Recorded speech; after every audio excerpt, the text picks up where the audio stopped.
Welcome to St. George. This is the fastest growing region, one of the fastest growing cities in the United States, and having visited it, now I know why.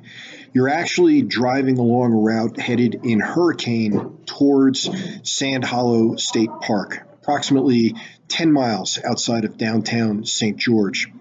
This is a high desert region. It's dry, but it's not as dry as Phoenix or as Las Vegas. About 3,000 feet elevation. I was here in early March, and daytime highs were in the low to mid 60s, and overnight lows were in the 30s, generally staying a little bit above freezing. Really nice area to be. Really nice area to be. You can see the red rocks along the side of the road. This is common. Zion National Park, which will be the subject of my next post, is not far away from the Sand Hollow State Park. It's maybe about a 40-minute drive. Sand Hollow is one of two state parks in the immediate area that has a reservoir or a lake as part of it. And that's where you can go for water, for swimming during the summer, for boating. I used it for kayaking.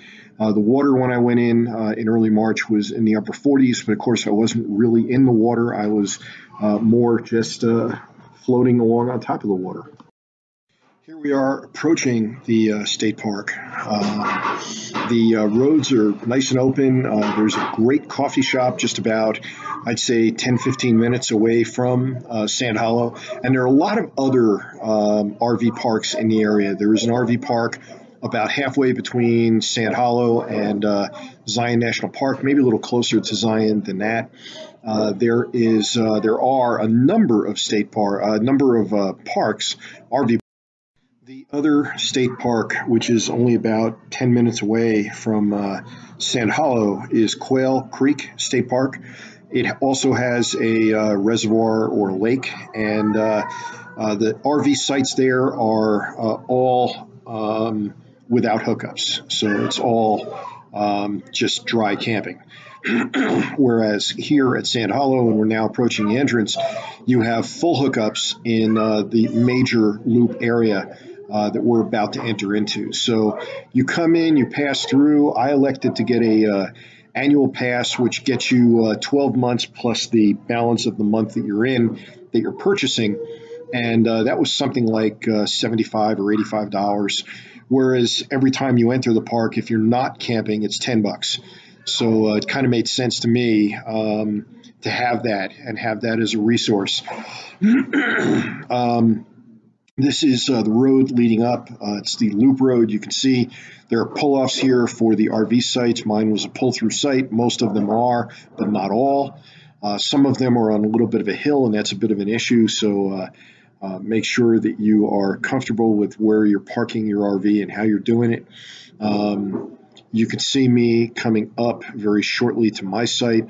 I could not see the reservoir from here, but if you're farther up to a higher point in the park, which would be about another few hundred feet up, you are actually able to see. Now, this is shifting gears. We're now on the road to Brian Head. Brian Head is only about an hour and a quarter away from Sand Hollow. But Brian Head is several thousand feet higher than Sand Hollow. Sand Hollow and Hurricane and St. George, as I said, are about 3,000 feet.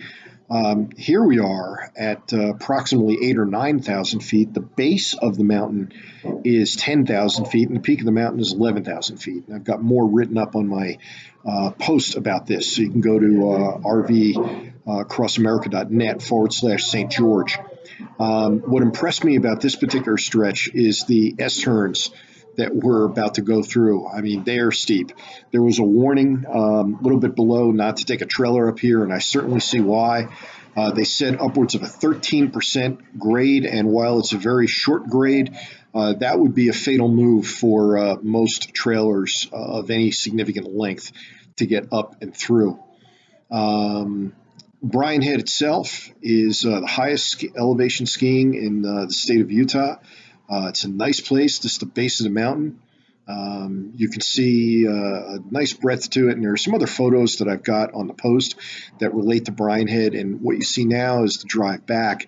It's late in the day. We're still on standard time, so sunset was relatively early, and it's just absolutely gorgeous. Desert sunsets to me are amongst the most beautiful things. So listen, thank you. If this is on YouTube that you're seeing this, hey, subscribe to my channel, like the video, and give me some comments if you want. And if you're on my own site, well, by all means, I'd love to hear from you. Thank you. Have a great day.